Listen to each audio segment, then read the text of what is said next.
What's good, Joel? Welcome back to to my first impressions for Krypton, the new TV series airing on Sci-Fi that is essentially. Let me just give you the plot synopsis right now. Krypton is essentially a person from Earth goes back in time to Kal-El's grandfather, which by full disclosure, I'm going to be referring to Superman as Kal-El because we're on Krypton.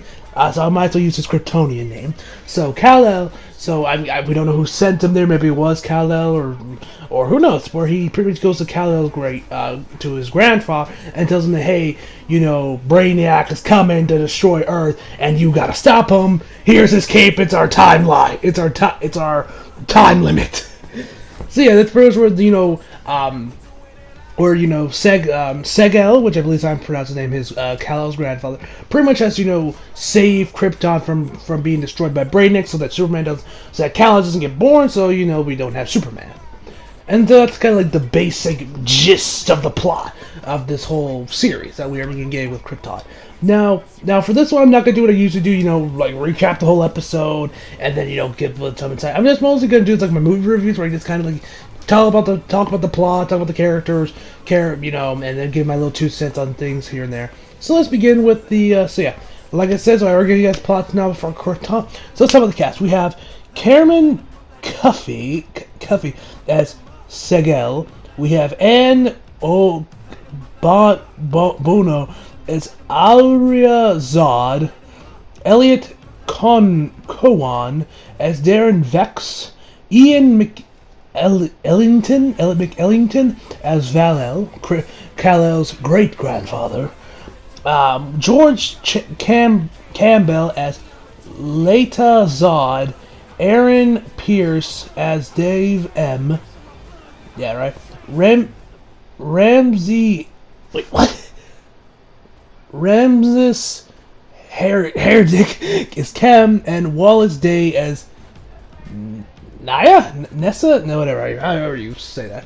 Yeah, I probably butchered a majority of those names, but whatever. So, let's talk about the cast. So, I already listed them off and butchered all their names.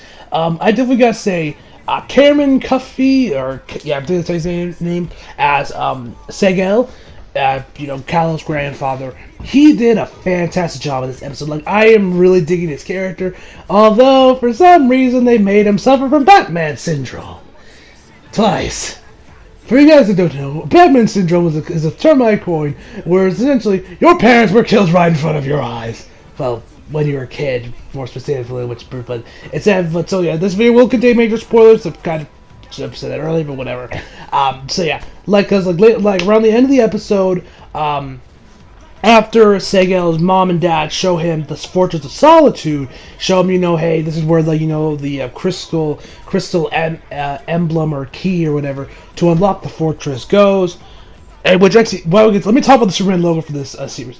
I love the Superman logo for this series because it is mixing the classic Superman logo that we all know and love and mixing with the Man of Steel logo, and it looks great, because you guys know how much I fucking love Man of Steel. It made me a Superman fan, so I'm already...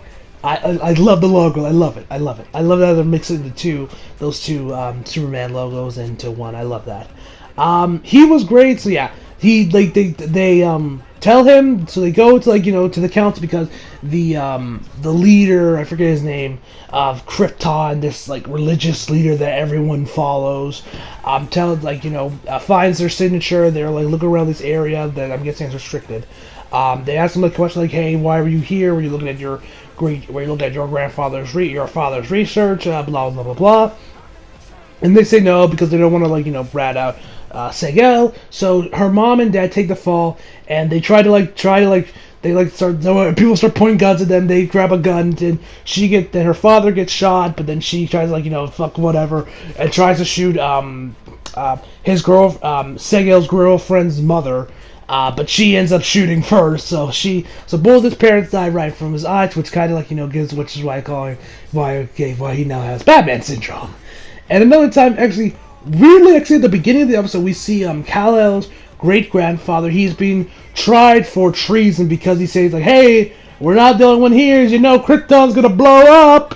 My Brainiac would be like, please, Krypton, we're the only ones in this galaxy. Brainiac, this planet's not going to explode. You'd think they would have listened by now. Like, seriously, his grandfather told him, his father told him. Why doesn't Krypton listen? Oh, yeah. 2 elves have told us the planet's going to explode. Maybe they're on to something. You know? But whatever, I'm not going to... Whatever. People have already made jokes about, like, you know, people not... About Krypton... About people on Krypton not knowing that their planet's going to explode. Anyway, so... See, like, so at the beginning, so he's being tried for treason, he ends up getting charged, his sentence is death, so they take him to, like, it's like, I don't know, alternate dimension or something. And actually, right after we see him, like, you know, fall to his death, we cut to Segel in a bar fight. I'm not joking, it's actually a bar fight. Like, is it just me, or does that, like, happen all the time in movies? Like, you know, we see the character's dark past when he was a kid, and then we see him as an adult, they're in a bar fight. That happens. I literally see it all the time. I'm like, really, a bar fight? Why's it always got to be a bar fight? Can we get some originality? I'm not dissing the show. And I'm like, come on, you could use a little more originality instead of a bar fight. We couldn't just have him having a conversation. No, we gotta have it to be like a comedic bar fight where he's, you know, making quips and all that shit.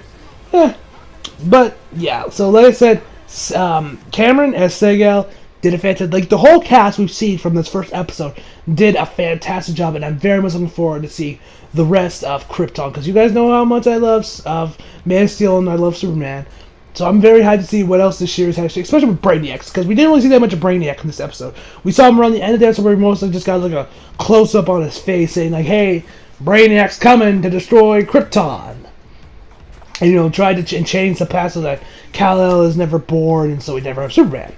Yeah, so that's really I gotta say. Like, I gotta say the cast is, I'm really digging the cast, and which probably, in case you guys are wondering if I've ever seen Smallville, yes, I've seen episodes here and there, and I gotta say, this first episode of Krypton completely shits on Smallville. From the episodes of Smallville I watched, this show completely shits on in just one episode. Props to Krypton. So, yeah, like, the cast is great. I love the design of Krypton. I love how Krypton looks like. It kind of looks like a mixture of, like, kind of like, you know, this underground, like, world, kind of like something that would fit in, like, a Boba Fett Star Wars movie, you know. It was weird seeing everyone in Krypton, you know, wearing, like, you know, normal clothes, because after seeing Man of Steel and how Krypton was in that movie, I was kind of expecting Krypton to be a little bit more like that, where, like, you know, they're all in, like, you know, armors and, you know, that stuff. But hey, I dig the style of this one, but I was kind of jarred to see after, you know, we saw what Krypton looked like in Man of Steel, which I love Man of Steel, and you know so much. I've already talked enough about how much I love Man of Steel. Yeah, so that's really so that's really gotta say. The cast was great. I'm really digging the actor. I'm really digging the design of Krypton. I'm very much looking forward to what the rest of the series has to offer, especially with the dude that came back from time. Maybe they'll have, like, you know, there's like to be like some funny moments where he's trying to figure out how Krypton works, and then, you know, Sagan got you like, no, you gotta do this and this and this on Krypton. So that's gonna be fun. So that should be pretty interesting. And also seeing, like, and I'm curious how long this, if we're actually gonna see, you know, Sagan meet his, like, you know, girlfriend, whether it's, you know, the person that he's, like, you know, Rain's manager is actually his girlfriend they had in the series. They kind of, like, I guess, broke up with at the end of the first episode. To see, like, you know, then we'll see at the end, you know, maybe we'll see them get married, have their kids, and then, which, by the way, they actually talked about, like, you know, their kids. They're like, you know, because there's part of this episode where, you know, we have Segel and his, like, you know, arranged marriage wife, and they're talking, like, you know, because, like, on Krypton there's this machine that can tell you, like, here's what your kid's gonna look like, and here's his whole life. They were basically describing Kal-El, like, oh, he will be into criminal justice, he will be this. I was like, this sounds a lot like Superman, like, really close to Superman, which I guess it doesn't really work because that's his grandson, so they really sticks talking about Jor-El, and I don't think, was Jor-El actually like that? Because we don't really see that much of it in Man of Steel, but whatever. I'm not going to get into theories. And I actually really think that how whenever we go to new places on Krypton, they actually have it in the Kryptonian language and then they swap it to English. I thought that was a nice touch to show, like, you know, show off the Kryptonian language. Yes, my final verdict for this episode, for the first episode of Krypton, is a 10 out of 10. Like I said, guys, I'm very much looking forward to seeing what the rest of the series has to offer. If you guys want to know, I will not be doing, like, doing, like, weekly reviews of the series. I'm not also, but I might talk about later episodes on my Twitter, so, you know, follow me on there, and I will also be doing a first impression for Cloak and Dagger, Whenever that drops in June, I'll also be doing a reaction to the new trailer that dropped as well for Cloak and Dagger. And also, guys, right before I leave, guys, I gotta make an announcement. We have reached 70 subscribers. Yes, we are 30 subscribers away from hitting 100. Holy shit, I cannot believe we're actually that close. 30 subscribers. I mean, I've had this channel for like 2 years now, but since like 2015. We've had some pretty good growth. I mean, you guys saw my growth last year. Like, I had some amazing growth back in 2017. I'm definitely looking forward. So it looks like we will probably hit 100 subscribers by the year's end. That was my goal with the channel. So yeah, I'm definitely looking forward to getting that, doing like like a tour of my room and of my like gaming room, which is where I record all myself. Maybe even do my room as well. When we hit 100 subscribers for my special. And yeah, also guys, what I think I want to talk about, if you guys follow me on Twitter, you guys know that that starting next week, I'll be doing like a new series and channel called Road to Infinity War, where I'll review 4 MCU movies that I believe have had the biggest impact: Iron Man, Incredible Hulk, The Avengers, Captain America: Civil War.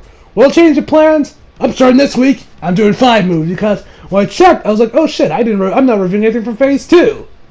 So I will be doing a review for Phase 2. I won't tell you what it is, so you'll have to wait and see. So yeah, starting this week, I will start doing the Road to Infinity War marathon, I guess you can call it, or yeah. So every week, starting this week, once a week, every week, you'll see a review of one of the 5 MCU movies.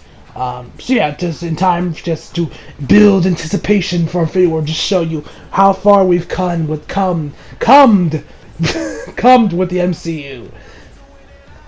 So yeah, so hope you guys enjoyed the video. Leave a like if you did, subscribe if you do, follow me on Instagram, Twitter, affiliate links on the description box below, and as always, come back for more. See you guys next time.